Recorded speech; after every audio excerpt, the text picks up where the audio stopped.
Lalu dipukul, ditendang, ada yang jendot dahinya di lantai, di tiang, kemudian ada yang dipukul dengan sapu, ditendang, dan ada yang diperintahkan pungut sampah pakai mulut.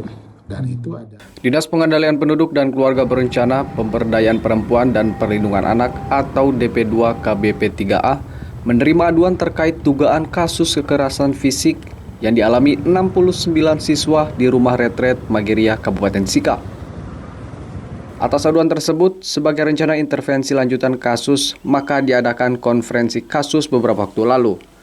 Kepala Dinas DP2 KBP 3A, Petrus Herlemus, saat dikonfirmasi AFB TV pada Rabu 6 Juli 2023 mengatakan, para pelajar dari salah satu SMP di Maumere itu mengalami kekerasan fisik dari pembina retret di Mageria. Mereka diduga dipukul, ditendang, dibenturkan ke tembok, dan disuruh memungut sampah pakai mulut. Atas kejadian itu, mereka mengadu ke Unit Pelayanan Teknis Daerah Perempuan dan Anak atau UPTD PPA Dinas P2 KBP 3A Kabupaten Sika pada 24 Maret 2023. Herlemus menjelaskan, pihaknya telah mengadakan konferensi kasus yang melibatkan keluarga korban, lembaga, dan profesi lain. Dari konferensi kasus, direkomendasikan 3 poin. Pertama, diadakan pertemuan dengan pihak sekolah, siswa, dan orang tua murid pada 10 Juli 2023 yang difasilitasi oleh UPT DPPA Dinas DPP KBP 3A Sika. Kedua, hasil pertemuan itu akan ditindaklanjuti dengan laporan polisi pada 12 Juli 2023. Dan yang ketiga, dilakukan asesmen lanjutan bagi anak-anak korban pada 11 sampai 15 Juli 2023 didampingi oleh unit PPA dan lembaga psikologi Unipa Maumere. Untuk anak itu ada di Retret Mageria. Dari pengakuan dan hasil asesmen itu kekerasan fisik, ya, ada yang dipukul, ditendang, ada yang jendot dahinya di lantai, di tiang, kemudian ada yang dipukul dengan sapu, ditendang, dan ada yang diperintahkan pungut sampah pakai mulut. Dan itu ada tingkat traumatisnya anak-anak, maka anak-anak melalui sekolah dan SOS itu mengadu ke PPA kita. Dan ini ditindaklanjuti dari 71 anak yang ikut retret, kemudian hasil asesmen kita ada 69 anak yang jadi korban. Dan kita sudah tindaklanjuti minggu kemarin bahwa ada 3 agenda besar yang disepakati di forum konferensi kasus. Yang pertama adalah difasilitasi pertemuan sekolah orang tua korban dengan anak yang menjadi korban di tanggal 10. Dan itu akan dilakukan di tanggal 10. Hasil keputusan dari tanggal 10 itu akan ditindaklanjuti di tanggal 12 nanti.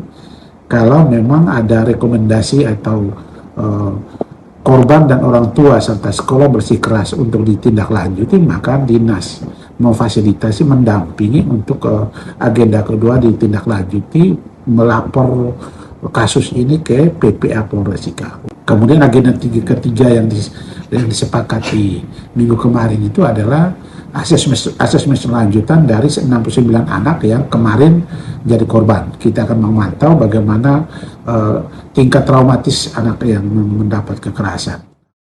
Heni Hanung, Sekretaris Truk F, menjelaskan laporan itu telah ditindaklanjuti dan sudah dilakukan tes kecemasan pada para korban. Dari tes kecemasan itu ditemukan kekerasan yang terjadi di Mageria itu berdampak bagi psikologi dan fisik korban. Ada yang mendapat dampak sangat berat, dampak sedang, dan dampak ringan. Keluarga melalui UPTD PPA Sika mengatakan siap melanjutkan kasus tersebut ke ranah hukum dan Truk F akan mendampingi korban untuk pemulihan psikologi dan mendampingi korban saat kasus itu telah bergulir di ranah hukum. Dari dampak kekerasan yang dialami oleh anak-anak itu kan langkah screening untuk tes kecemasan itu sudah dilakukan, dan ternyata dari hasil tes kecemasan itu kan ternyata menggambarkan bahwa peristiwa kekerasan yang terjadi di Mageria itu berdampak bagi korban. Jadi ada yang berdampak sangat berat, ada yang sedang, dan ada yang ringan. Dari keluarga korban sendiri menyampaikan bahwa mereka mau untuk kasus itu diproses secara hukum. Nah, kewenangan kami atau tupoksi dari truk yaitu membantu anak-anak ini baik secara psikologi maupun kita mendampingi mereka ketika kasus itu bergulir ke ranah hukum. Jadi mulai dari laporan polisi, terus pendampingan mereka pada saat BAP di unit PPA, terus memantau kasus itu di kejaksaan sampai pada persidangan nanti. Rehabilitasi itu bukan hanya kepada korban tetapi juga kepada pelaku. Nah, ruang-ruang itu juga harus dibangun, harus dibuka untuk para pelaku skema-skema rehabilitasi sehingga pelaku ketika dia mendapat sanksi hukuman misalnya di penjara atau sanksi pidana, sanksi adat lainnya, itu ada di situ ada muncul perubahan perilaku sehingga dia bisa lagi menjadi orang yang lebih baik. Dan masyarakat kita juga harus aware terhadap itu, jangan menstigma, tetapi bagaimana kita belajar untuk menerima mereka dan membantu untuk memulihkan psikologi. Nivan Gomez, kontributor Sika, Clemens Funit, AFB TV.